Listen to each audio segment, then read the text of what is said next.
talking about Artemis 2 and the rocket to go into the moon, furthest place ever known to mankind. That thing lifts off with 4 human beings inside of it and see parts of the universe we've never seen. And it's amazing. It all started with the Wright brothers in our big book of Alcoholics Anonymous. They wanted to see if they could fly. Look at us now. So on the landing coming home, the pod coming toward the Earth, 32,000 miles per second, you could see 3 bright red parachutes. Bing, bing, bing. And it slows it down. And when it lands, it's exactly at 7:09 Central Time. So when you've been rocketed into a new dimension, you have been catapulted in the world's unknown. So if you're afraid of the unknown, just know that you can always come back. But when you get shot up, you will come back different and you will see things differently. I promise you. Just keep coming back. I've heard it through the grapevine. Welcome.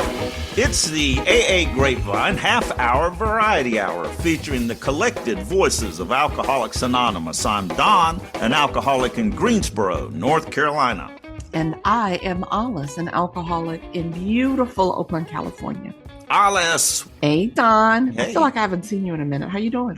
I'm doing all right. I was just thinking the other day about how I still love beverages. I quit drinking, but usually I'll have like 4 or 5 beverages of every kind going at one time. But 4 or 5. I can do that. I can have a club soda and a cola and a cup of coffee and something else going at the same time. My wife makes fun of me. Okay. Is there any beverage like recently, like in the last week, where you had a beverage and went, oh? I'm a little worried about you, Don. You're not the first. I am a water drinker. Some people don't like water. I'm a water drinker. No, yeah. Ice cold lemon water. Ice cold lemon. That's it. Which, by the way, created a little bit of a disaster for me this morning because I didn't have my top on my tumbler of ice water and knocked it over right before. Okay. So you both still love to drink and you have a drinking problem. I have a drinking problem. I'm still clumsy. I'm going to tell you about water. That there is a donut shop at a beach that I've gone to many times. And I go to that donut shop. And when you get a donut there, you ask for a cup of iced water. And I have no idea why, but if you have a bite of a glazed donut at the beach where it's extremely hot, that cold ice water, it floods through your system. Yeah. And I swear it's like the first time I had a drink.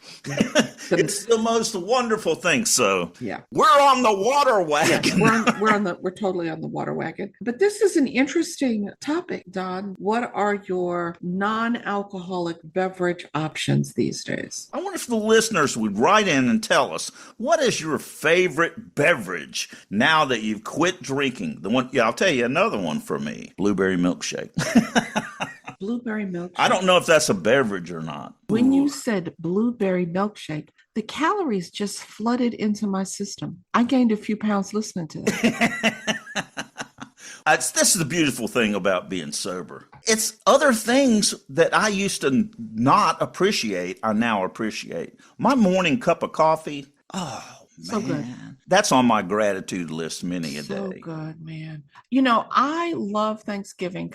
Eggnog lattes. Oh yeah, that can do it. Eggnog lattes are what being fat is all about. You don't have to have any alcohol in it. No, absolutely not. So good. Alice, who's our guest today? Oh, man. Today we get to have Leslie with us, my friend Leslie, who, for the listeners, looks fabulous. I should have put on a coat and tie. And after that, we're going to have a little bit of listener feedback. We'll share that with Leslie, too. But first, the news. Did you know that there are other podcasts that are created by AA? We have our Primary Purpose podcast by the General Service Office, and the Grapevine now has another podcast, our weekly open AA meeting. Our Primary Purpose is the official podcast from the General Service Office, GSO, of Alcoholics Anonymous for the U.S. and Canada. Through interviews with GSO staff and voices from AA history and the fellowship today, they explore how GSO supports AA to carry the message of recovery to those who need it most, which is our primary purpose. Search for Our Primary Purpose in your favorite podcast app or visit aa.org/GSO-podcast. AA Grapevine has a recorded online speaker meeting every Wednesday at noon Eastern. The meeting has its own new podcast, Grapevine Weekly Open AA Meeting, available wherever you get podcasts. And get more information about joining the meeting at aagrapevine.org/podcast.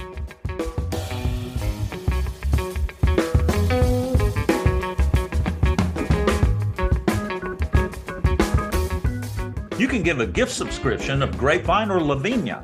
Grapevine has a long waiting list of incarcerated members who want one. Get your group, district, area, or AA friends to join in. It's easy. Go to aagrapevine.org and look for Carry the Message at the top of the site.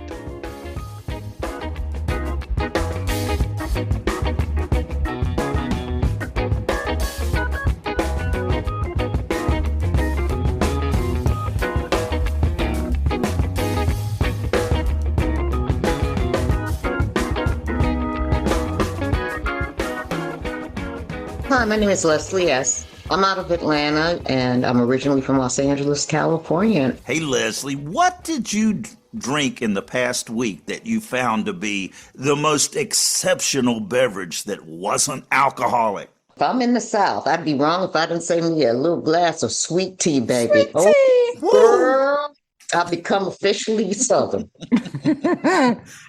How did you come to AA? My sobriety date is November 2nd, 1988, so I have 37 and a half. I want every minutia of my sobriety. I'm sober, 37 and a half years sober. I got sober in Los Angeles, California.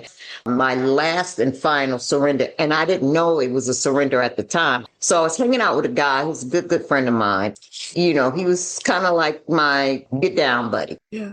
We started doing what we do, and it was like a Friday night. He supplied everything I wanted, including me a pack of cigarettes. I don't know about y'all, but I had to have me some cigarettes. That's just something that went with me at the time.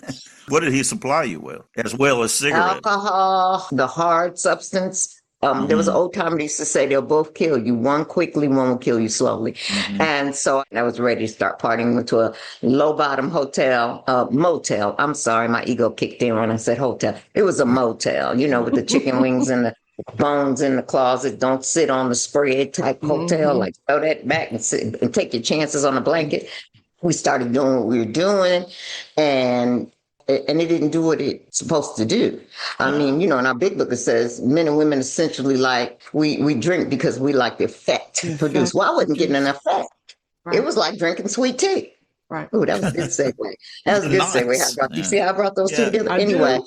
And it didn't do anything. And I was surprised. I took a little sip of King alcohol and I tried it again, and it still didn't do anything. And there was something said, go home. That's a big deal on a Friday night when you're fully supplied. Go home. I looked over at him. He was doing what he did. And I said, can you call me a cab? I want to go home. That was the gift of the crack in the window and the door of grace. I stepped through it when he called me that cab, and I never went back. So I'm a one-chip wonder. Did you go to AA? Well, we went to a hospital in Los Angeles. They kept me for 24 hours. I remember a guy in a white coat, long white coat, young guy, Caucasian guy, came down with a clipboard. And he looked up at me. He said, how often do you party? And I said, oh, not that much. He says, well, you know, we found this, and this in your system. I think that you need more than just us. And inside the pocket of his little white jacket, he pulled out a meeting director. Oh, whoa, was he in AA? He was a doctor. I don't know what he was in. That's amazing, because a lot of doctors don't carry meeting schedules in their pocket. I guess when we saw them test results, he was like, let me stop off and get her a little handout. Yeah, So really. give her a handout. Leslie, what did you find in the AA meetings that was a surprise to you compared with what you thought you were going to find? So I saw half my classmates, class of 78. You have friends there already. Just gonna say it's Fairfax High. There's a billion people in that class. And so I knew familiar people from around the neighborhood. But the thing that got me hooked, because I had isolated so long, I wasn't going to the club anymore. I was just in these little dungeon situations in different people's houses late at night, vampire. Yeah. And what caught my heart, people smiled when I walked in the door. Yep. Why are they smiling? They knew I was new. The second thing that really caught me was my second meeting. They remembered my name. Yeah. Woo, being invited is one thing, but being welcomed is something else. And they gave me a book and they gave me a bunch of numbers. Everybody looked clean. They were nice and they were laughing hard. What's the most surprising part of the life that you've been given as a result of Alcoholics Anonymous? I think the most profound part of my entire recovery is that I have been here this long. Mm. The biggest surprise is that I became a leader or a mentor or a spiritual advisor. I like to also call it spiritual navigator for other women who trust me like I trusted the ones before me. I didn't know that I would be that important to a lot of women. I did not have a clue. Yeah. That being trusted, that having people share their deep, dark secrets with us and feel like they can come to us in times of need and trust that we're going to answer and be there and not judge them. When you deal with a lot of women who don't trust, you recognize what not trusting really is. Mm-hmm. When they're belligerent, when they push back, when they swear that they want to stop, but they can't stay stopped. But they keep calling you anyway. I know what that is. And today I call it fear. Mm-hmm. The natural instinct of fear is being misused and has been twisted and warped. And I said, baby, I know you're scared. Yeah. And sometimes if they push hard enough, I push back. I said, do you trust me? Because if you don't trust me, there's nowhere for you and I to go together. Yeah. You don't have to be here with me. I really respond to that line because my sponsor said that to me when I was pushing back on him. And he said, Don, you can go drink. You don't have to do this. And I was going, well, I don't want to go drink. I just want to argue with you. Right. Because it's all about pre-programming. But I see what your actions of pushback. They're terrified. And because we're humans, we're terrified of what we don't know. It's the misuse of the natural instinct because fear in and of itself keeps me out of danger. It keeps me safe. Well, the fabulous thing about fear, real quick, fear is a natural instinct to make you, whenever you're in a threatening situation, for you to react appropriately. It's the fight or flight syndrome. But what has happened with us is something's become warped, and then we're always feeling a threat when there is none. That's when I become ill. That's part of the mental illness of my disease of alcoholism. I'm afraid when there's nothing to be afraid of. It's because my intuitive nature is thwarted and thrown off. Why is it thrown off? Stay with me, y'all. It's thrown off because I'm blocked from the truth. I have resentments. I have fear. First, we got to get rid of king alcohol. So I got get rid of alcohol, but I'm still suffering. So I got resentment. I've got unnecessary fears. I've got defects of characters. I've got the people I need to make amends to. And if I don't clear that channel up, my natural instincts are going to stay warped. Yeah. I was going to ask you, how do you deal with the fear? And you detailed it. Today I have this thing, a lot of people get on social media, like, let's swipe to the left, y'all. So what does that mean?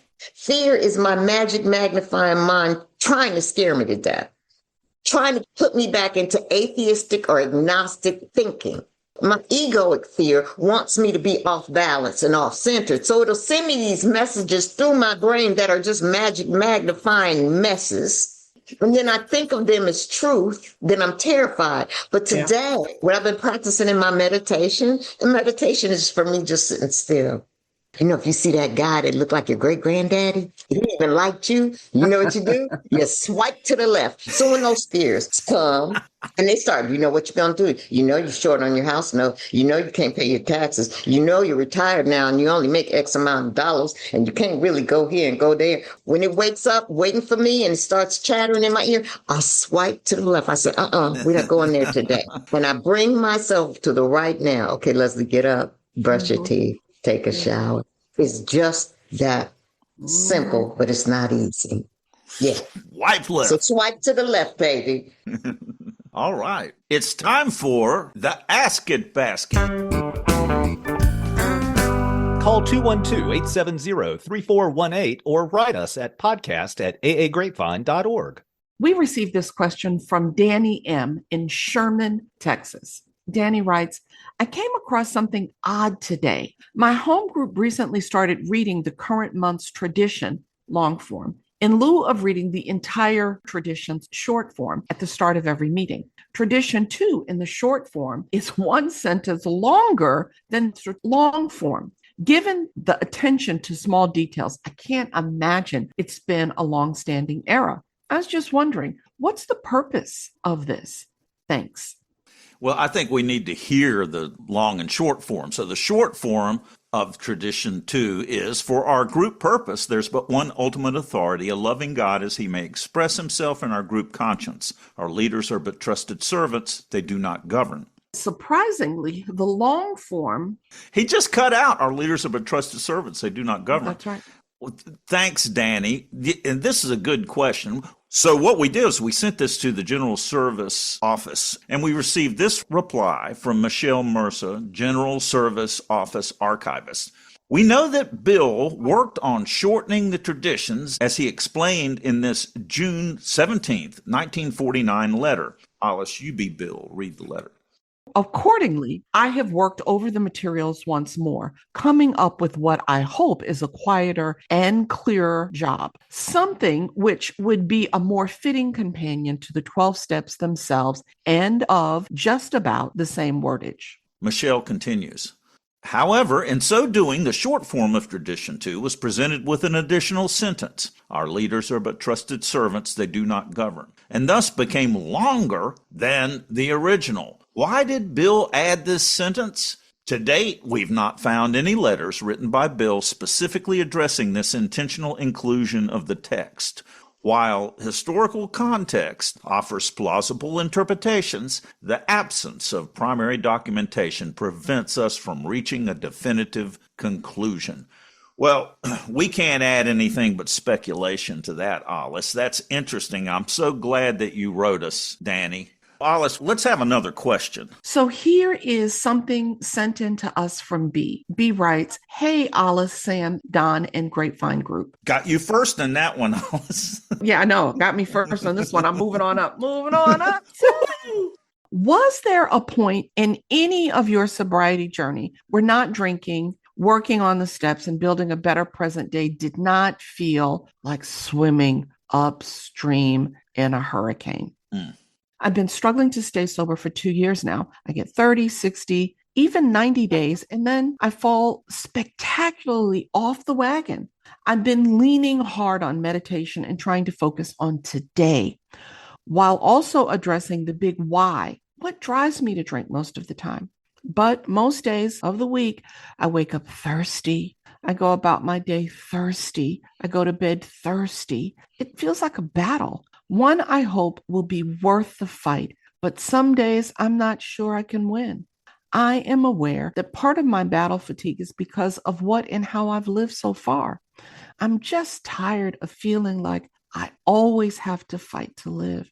But if there's any aha moment, turnaround point, revolution, anything that made your journey feel less like a battle, I'd really, really appreciate sharing. Thank you for taking time to create the podcast, B. B, thank you so much for writing. I feel you. I mean, not only in early sobriety, but throughout all my sobriety, I've reached points where it was swimming upstream in a hurricane, it felt like. Yeah. I spoke with a friend of mine about this question. his dog just died. His mother is currently dying, and his father has dementia, and he is struggling to just show up every day and be there for them and help, and and do his job and work, and it's just overwhelming. Yeah. I read this to him, and he said, well, I don't know what I could say to that except drinking won't make it better. That really struck me. Drinking won't make it better. And that's where I have gotten. I'm convinced it won't work. And that has helped me. But you asked for an aha moment. 2 weeks sober, sitting on my front porch. They were talking about God in the AA meetings and asking God for help. I didn't believe in God, but something had to give. I was about to jump out of my skin, and I was either going to drink or I was going to pray. And so I decided to pray. The prayer I said was, God, get me out of this. And my next thought was, Don, you have always tried to get out of everything. You can go through this, which was not my thinking. But I had this certain feeling at that moment that I could go through this. I could get through this thing and not drink. And I made it until the morning meeting, and I did get through it. That experience has served me over the time that I've been sober at other times, is I know, even when I don't believe it, that surrendering to AA and to my higher power and asking for help, if I can get one foot in front of the other, I will get the help I need. But I've got to get into the middle of AA, because AA has carried me through these things. What do you think, Leslie? I love you, B. I had a sponsee that was struggling mentally. She'd always have these thoughts, and she has significant sobriety time, like 8 years. And she says, I keep just, my mind won't stay out of the fear. So I said, okay, whenever you have those thoughts, baby, put down the time the thought came up, say 6 o'clock, send it to me in a text. I said, and I'll tell you what my thinking is at the exact same moment after I read yours every day. So I'm getting different thoughts. Oh, I'd like to punch this woman in the throat. Or, a good beer. I just saw somebody pop open a beer. Whatever it is, I said, so we'll do this exchange for a little while.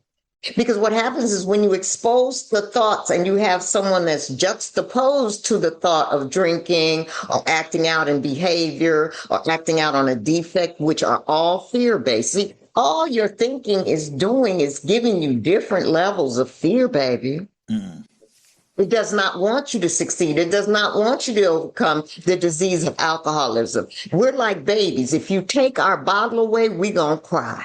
And when you take the bottle away, what substitutes the bottle is the defects and the fears and the shortcomings. So she and I would do that. And then she said, and one day the thoughts stopped. Yeah. She stopped hearing the voices. Why? Because we made that weapon of fighting it yourself, white knuckling it, and we turned it into a tool. And that tool is communication. So she and I were back and forth, no matter how insane the thought. I want to run my car off the edge of the road. Then I might survive and end up in a wheelchair, haha. And it started becoming funny. And I would give her one or two of mine back, and we ended up laughing back and forth. So what I offer for your consideration, B, go find you a thought buddy. And then to add on to that, how many meetings you go to it? Okay, I want you to double up on that. How many times do you pray? I want you to triple up on that. How many people do you reach out to when you're having those insane thoughts and call and ask them about them? I want you to quadruple on that, because you are fighting for your life. And is it worth it? It's up to you. You want to live or you want to die a drunken death? Pick a struggle, baby. Yeah. And that's what I would tell them. What you're saying is, my mind's a dangerous playground and I don't need to be going in there alone. Your advice is wonderful there. Olis, what's your experience? I remember this. There are two things, B, I'll offer you. One is I played a game with myself. And the game was, we can drink tomorrow. We just can't drink today. And then when tomorrow came, magically tomorrow was today. And I just kicked the can down the road. That in and of itself wasn't enough. I needed to be working on the solution, the tools, the things that I needed to do in order to not drink. I needed to have a sobriety date that I was committed to. I needed to have a guide that could take me through the steps in the book of Alcoholics Anonymous. I needed to have a home group. I needed to have a set of friends, which took a lot of work to develop a network of friends. And I needed to have a service commitment. Those were the 5 things I needed to have. I've got a home group. I'm going through the steps. I am developing a consciousness of my relationship with the power. I'm of service to other people. Like the things that Leslie said are really, really helpful. Double up, triple up, quadruple up on prayer and service and meetings. But the good news is that this suffering ends. I don't know how long it'll last for you, but having tools to get through it and knowing that it gets good, knowing that the sun shines and the birds chirp, and that knowing all of that is waiting for you. You just have to get through the rough time. But you don't get through it wondering why about the past. You get through it by doing the action for the future. Thanks, Olis. Thanks, B, for writing. It was such a great question. Stimulated a lot of discussion, and we really appreciate it. Folks, write in to us with any newcomer questions for the Ask It Basket. And Leslie, thanks for being here and helping us today and sharing your story. Thank you for having me.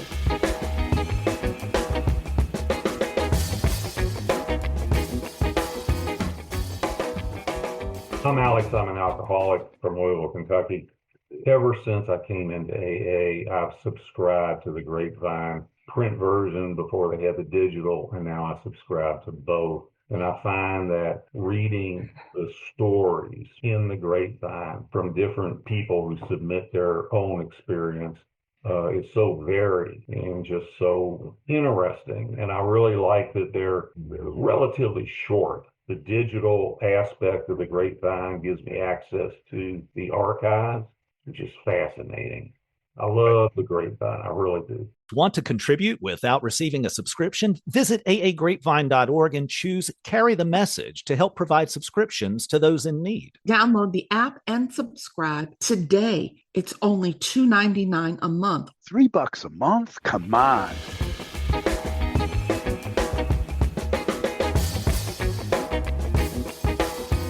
I'm at the very wit's end.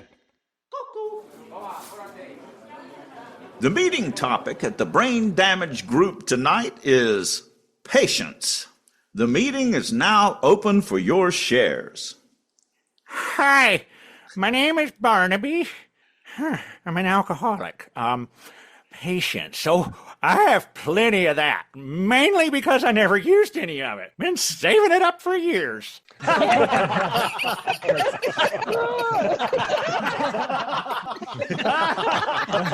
It's really not that funny.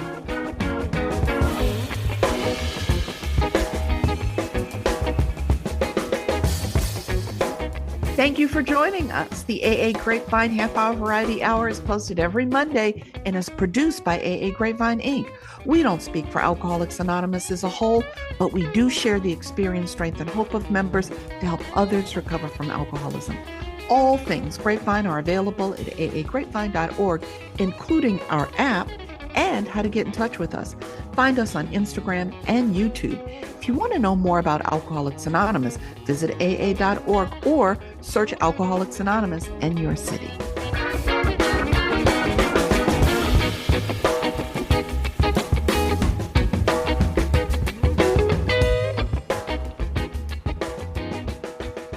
Now for more listener feedback. Hi, Joe P. here in Greater Philadelphia area.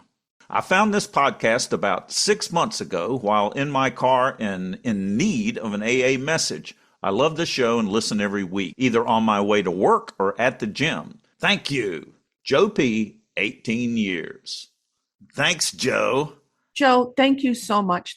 We are happy to be with you in the car on the way to work or at the gym, getting fit and getting financed. And staying sober.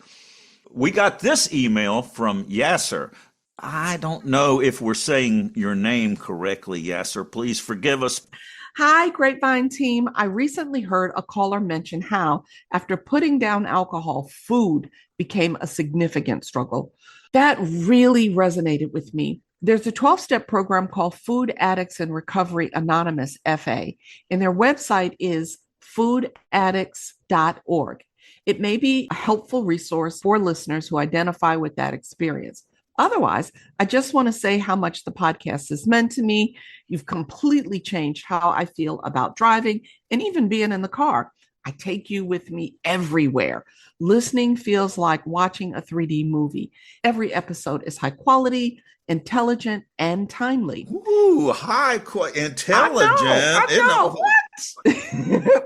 There's such strength in what you're doing. It reminds me of being in an AA meeting, the honesty, the connection, the shared understanding. It's genuinely food for the soul. I've cried, laughed, and learned from your guests, and especially from the three of you. One alcoholic talking to another. Thank you. Gratefully, Yaser. Well, yes, sir. Thank you. My cup is full. I mean, that is so beautiful. Thank you so much. It's not only writing in to thank us and talking about the podcast in such a beautiful way, but it's also hearing other people and being responsive to them. In addition to FA, there's another food program called OA, which is oa.org. And if there is any struggle around food, there's a 12-step program out there for you, and we hope that you find it.